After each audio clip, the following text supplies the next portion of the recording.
What if the generation famous for being ignored used that invisibility to build something their parents never promised and their kids never expected? Born between 1965 and 1980, Gen X grew up as the latchkey generation. They came home to empty houses, made their own dinners, figured out their own homework. Their parents were divorced or working or just not there. And here's what psychologists understand now that we didn't then. That changes your brain. When no one is watching, you learn to watch yourself. When no one is coming to save you, you learn to save yourself. When no one hands you a manual, you learn to figure it out. Decades later, that same psychological wiring would make them the wealthiest generation nobody saw coming. Let's start with the thing that built their wealth first: real estate. New data from KPMG shows something remarkable. In Australia, Gen X households now hold more property wealth than baby boomers, $1.455 million on average compared to $1.36 million for boomers. In the United States, the picture differs, but the pattern holds. Gen X owns more property relative to their stage of life than any generation before them. How did the latchkey kids become the property kings and queens? It wasn't timing, not really. It was scarcity mindset.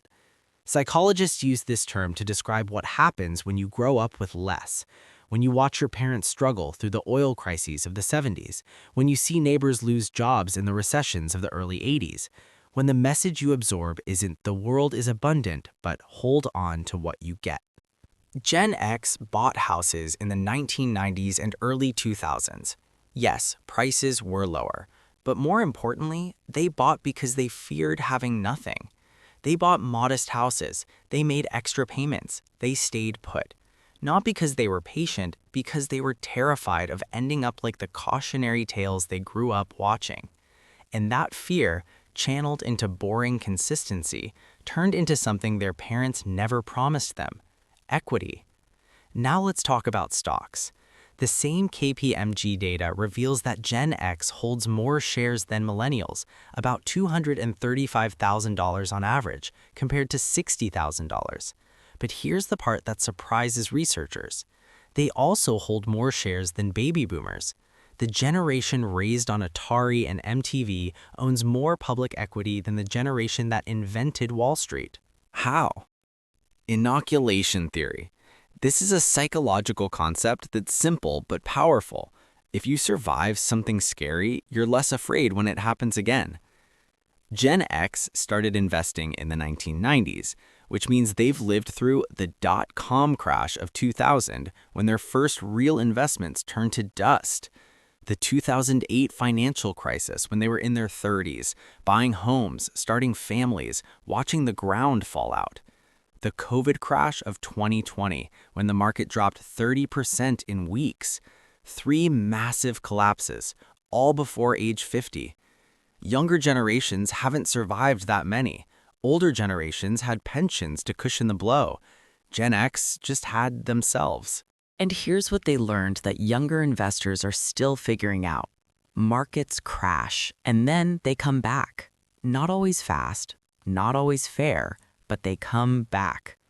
They learn to stop checking their balances every day, to stop panicking when the news turns red, to just keep buying.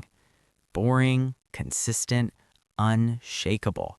That's not patience, that's inoculation. And you can't download it, you can only earn it.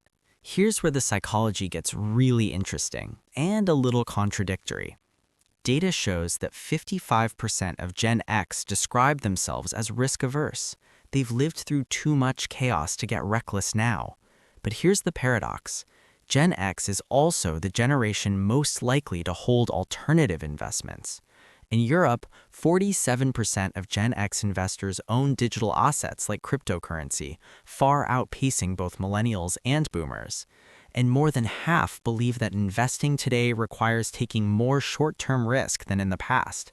So which is it? Are they cautious or adventurous? Psychologists call this bounded rationality. It's the ability to hold 2 contradictory ideas at once.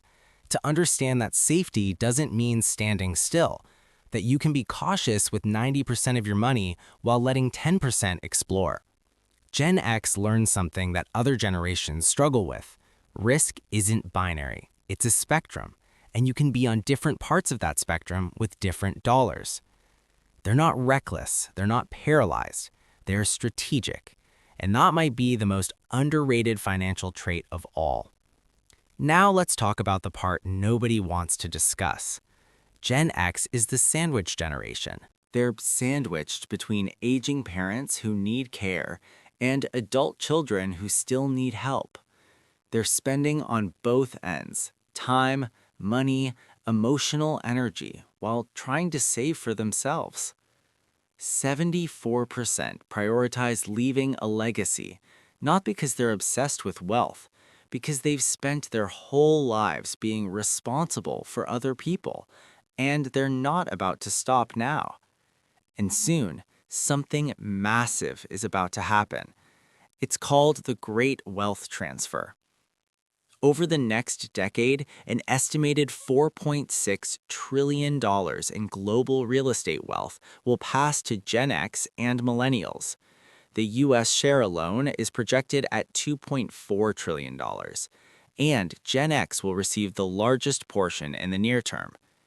But here's what the economists don't tell you. Psychologists know that this isn't just money changing hands, it's the great grief transfer. Every dollar inherited represents someone lost. Every house passed down holds decades of memories. Every stock portfolio was built by parents who worked their whole lives to leave something behind. Gen X isn't just receiving wealth, they're receiving the weight of an entire generation's lifetime of work and sacrifice. And they'll manage it the way they've managed everything: quietly, competently, and alone. Here's one more paradox. Despite all this wealth, 40% of Gen X don't have a formal written financial plan. Nearly 80% feel confident in their investment decisions. But among those who do have a plan, half created it themselves without professional help. Why? Because self-reliance is their identity. They learned in empty houses that no one was coming to save them. They learned in the 401k revolution that no one was going to teach them. They learned through 3 market crashes that no one could predict the future anyway. So they became the plan. Not because they're arrogant, because they're the only people they've ever been able to count on. So here's what Gen X wealth actually looks like. It's the house they bought in the 90s, now worth triple what they paid. It's the 401k they started funding before auto-enrollment existed, now grown into real money. It's the stocks they kept buying through 3 crashes, now multiplied by decades of compounding.